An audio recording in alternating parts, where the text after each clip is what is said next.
Man that went for a walk goes missing for 5 years, then his twisted plot is revealed.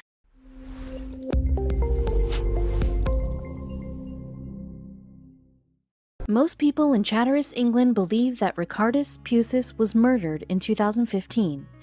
After all, little is known about what happened the fateful day he disappeared without a trace. 5 years later, a startling twist changed everything, and suddenly people began to wonder, was Ricardus murdered, or was something else afoot? On September 15, 2015, Ricardus Pucis went missing after a shift at a food production company in the small sleepy town of Chatteris, England. For the most part, nothing had been out of the ordinary. Ricardus left work that day and proceeded to take his normal route on his walk home. It was a seemingly average day, until suddenly everything changed. While the details of his journey remain unclear, something or someone kept Ricardus from making it all the way home that day. He never made it, leaving a mind-boggling mystery in his wake. The next day, Pucis didn't show up to work. His absence didn't immediately raise any eyebrows, but after a couple of days, people took note. As time passed, his coworkers began questioning his whereabouts. Days went by without any word, and they became more and more concerned for his safety. Pucis's friends and family were hit the hardest. They struggled deeply as days turned to weeks of radio silence from him. It wasn't like Ricardus to disappear like this. After Ricardus had been gone for over a month, he was officially declared a missing person. Then, in late 2015, a murder investigation was launched by the Chatteris Police Department. The case itself baffled the small-town police department, which rarely dealt with cases of this nature. People don't just disappear into midair, leaving the entire town shocked in the process. Authorities scoured Chatteris and its surrounding areas. They even tried looking into Ricardus's past, searching for him at another factory where he previously worked. Nothing was found. Eventually, the case was closed and considered an unsolved mystery. Police were distraught that they weren't able to locate Ricardus or his body. The townspeople were even more upset, though that wasn't the last they'd hear of the Phantom Man. After close to 4 long years, a Facebook account linked to Ricardus Pucis surfaced on the social media website. How could a dead man create a social media account? The Facebook page displayed photos of Ricardus that looked like they'd been taken after the time of his disappearance. Suddenly, there was life in the case once again. It was a shocking discovery, especially since Pucis was widely considered to be dead. His friends and family had no idea what to make of it. The police department in Chatteris reopened the case and investigation, using his Facebook profile to identify his whereabouts. They would follow the digital trail until they had answers. After some searching, they learned that someone had recently spotted Ricardus near yUyJfq and contacted police. They now had a solid lead and were one step closer to the truth. Afraid that Ricardus may be in some kind of imminent danger, police raced to find the factory worker in time. Many feared the worst, but what they found was far more shocking. After an extensive manhunt, a group of officers finally found Ricardus. As they looked around them, they realized there was no way anyone could have known where he'd been hiding all these years. After 5 years, the police discovered Ricardus hiding underneath a mountain of dense undergrowth, just 17 miles from the factory where he'd once been an employee. But they still had so many questions. While the man had been found, mystery still surrounds the case. Not much is known about why he disappeared and chose to hide for so many years, but police have some theories. Since finding him, police have launched a second investigation into Pucis's potential exploitation by criminal forces. Then again, a case of a reclusive hermit shows that sometimes people go off the grid for more sinister reasons. When most people decide to take a break from life's stresses, a week-long trip to a tropical locale will usually suffice. All people need is some brief time to recharge before returning to daily life. The North Pond Hermit saw it differently. For Christopher Thomas Knight, the North Pond Hermit, that wasn't even close to being enough. Raised in Albion, Maine in 1965, Christopher had a relatively normal upbringing for the most part. Christopher always had a hard time relating to other people, even his peers. He preferred enjoying his own company to spending time with others. But even though he mostly kept to himself, he was smart and his future looked promising. Yet in 1986, just as his life was supposedly coming together, Christopher ran away from everything he knew. His desire to escape society was so strong that he didn't even tell his family or work what he was doing. In fact, with no map or compass, not even he knew where he was going. After driving in no particular direction, Christopher ditched his green Subaru, leaving the keys in the ignition.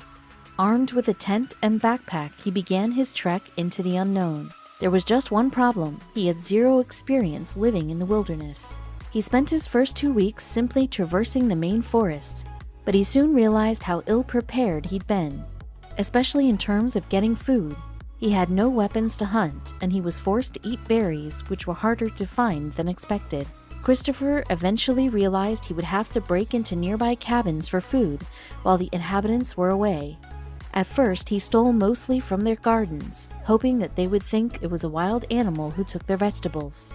Simultaneously, Christopher soon began to deal with the harsh elements in the Maine wilderness. His tent would no longer suffice, and so one night, he decided to sleep in an empty cabin. Too afraid the owners would return to find him, he decided to sleep outdoors from that point forward, no matter how bad the weather. Christopher did eventually find an area to stay. It was so off the beaten path that he knew no one would ever just stumble upon him. Soon he began to fully embrace the life of isolation he made for himself. After creating a structure to live in, he did his best to keep quiet at all times, for fear that someone would somehow hear him. All the while, it was common for Christopher to break into surrounding cabins to steal what food and drinks he could. Over time, he became a skilled and stealthy thief. Even homes with alarm systems were no match for the man who used to install them for a living. Only when he was 100% certain no one was around would he dare to enter the home, sometimes taking spare keys so he could get inside easier the next time. Christopher was always sure to only take what he needed. Any obvious moves would surely give him away. He mostly took snack cakes, bars of chocolates, and sodas like Mountain Dew.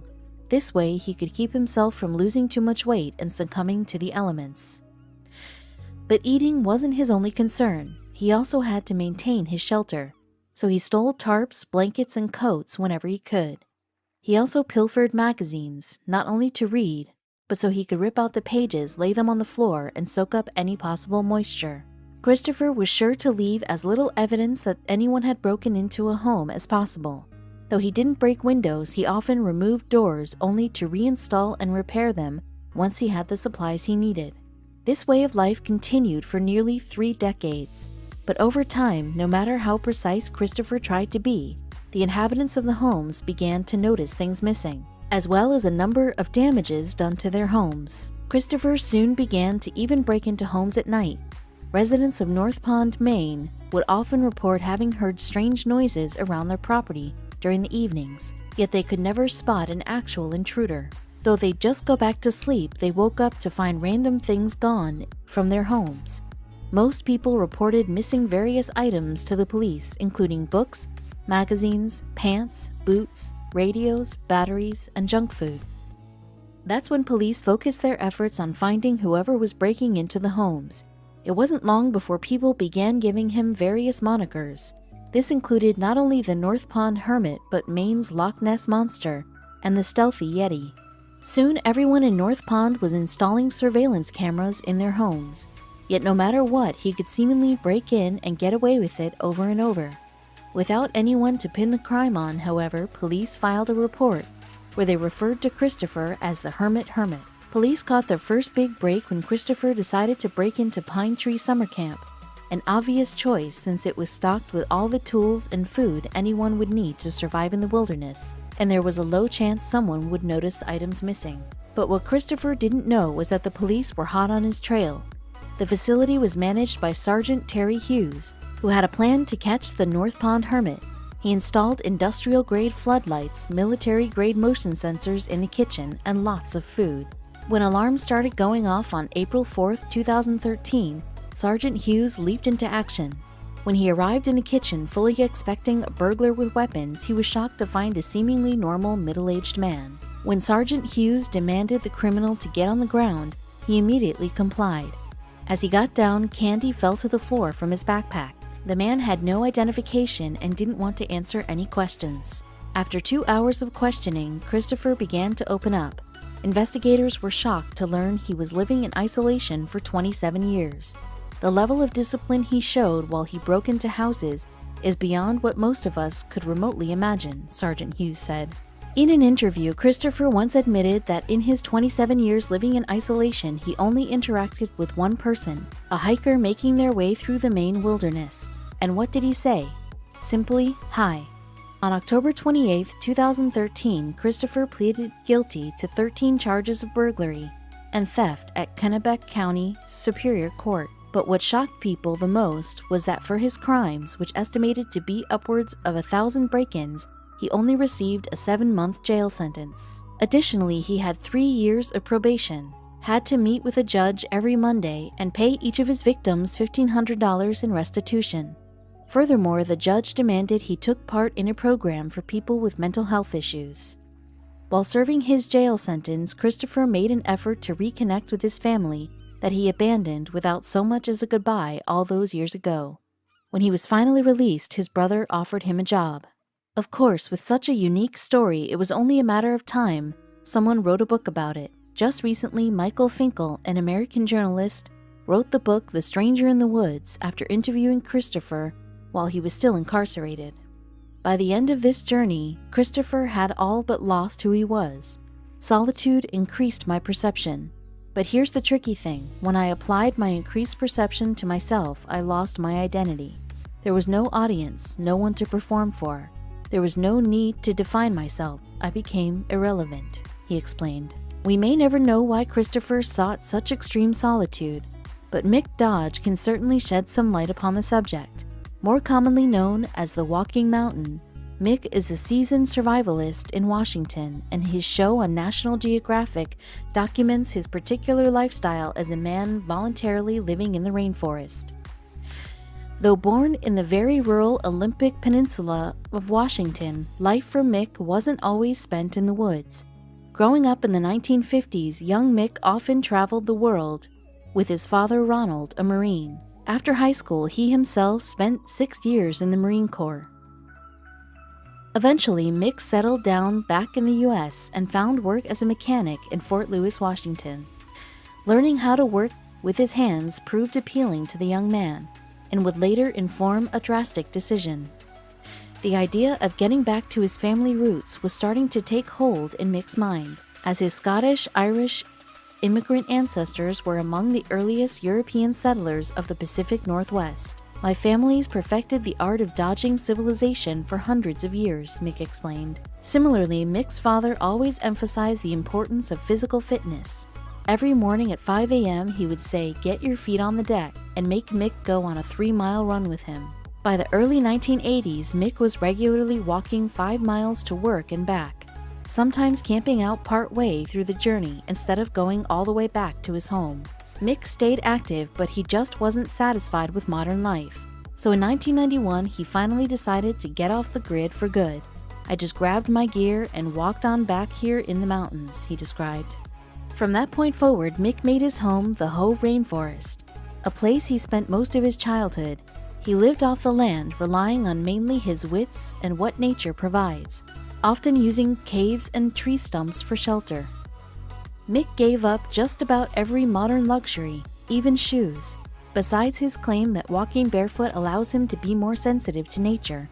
It's helped relieve foot problems that plagued him throughout most of his life. He also finds significance in the fact that feet have over 200,000 nerve endings. "My feet became my compass, my feet became my map," he said.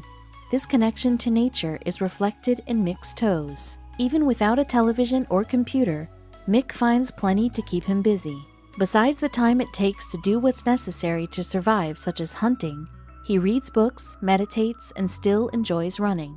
In time, Mick started to develop an almost legendary reputation, earning nicknames such as the Barefoot Nomad, Barefoot Sensei, Walking Mountain, the Jedi Master for aspiring survivalists, the Hobbit, and even the Forrest Gump of Middle-earth. Mick may have lost interest in mainstream society, but that didn't stop him from attracting media attention. In 2014, National Geographic created its own reality show, The Legend of Mick Dodge, documenting his unconventional life. Of course, Mick himself is barely interested in TV, especially when he's so busy just trying to survive. He spent a great deal of time gathering food like mushrooms and fish, while sometimes indulging in more unusual snacks like worms and even boiled rocks, which he claims are a source of nutrients in their own right. Mick's archery skills, as taught by his grandfather, are an asset to his hunting. He's actually a pacifist, but he says primal hunger puts him into hunger mode when he naturally craves a meaty protein fix. It's not all just about nutrition though. In the summer, Mick enjoys jam juice, a fermented drink of his own invention made from a variety of berries, including blackberries, huckleberries, and blueberries, mixed with spring water and oxalis leaves. The winter comes with unique challenges, especially with Mick usually being barefoot. In fact, he almost lost his toes one year from freezing. Luckily, he's found ways to protect himself with things like buckskin boots. Mick may live off the grid, but he's hardly a hermit. He enjoys instructing groups of ordinary people in physical fitness through his Earth Gym program. Participants enjoy his unique mix of exercises and endearing personality, including his catchphrase, yUyJfq. He also hasn't cut himself off from his friends or family. In fact, he once attended the wedding of his best friend's daughter by spending nearly a month hiking and camping all the way to Northern California. Yet through the remainder of the year, he survives on his own terms, catching fish with his bare hands and even eating roadkill. He wouldn't have it any other way, dubbing himself a thrill-vivalist. Part of that thrill is still getting just about everything he needs from the nature surrounding him. He'll often use a pine cone on a stick as a toothbrush, fern leaves in place of toilet paper, and take showers beneath waterfalls. Living in the wild has built up Mick's immune system, but when he does get sick, he uses natural remedies as much as possible. If things get really bad, he has a friend in Doc Gare, a forest healer who also lives in the woods. Mick has a few other friends in his natural neighborhood, such as Huckleberry Leonard, a singer, Will of Stone, one of Mick's old students, Ben Sanford, the owner of an outdoor center, and Pat Neal, a master fisherman. Mick even has man's best friend of his own, Gaboo the dog. They help keep each other safe, and he even trusts her to go off on her own adventures for hours on end before finding her way back to him. Mick would probably agree that the best things in life are free because he doesn't have any form of currency. He was paid for the Legend of Mick Dodge, but he donated all his earnings to the Olympic Mountain Earth Wisdom Circle community, which he's a member of. When Mick can't find what he needs on his own, he gets it from bartering, often by visiting thrift shops. He once traded a pair of leather pants for a strong bow and arrow.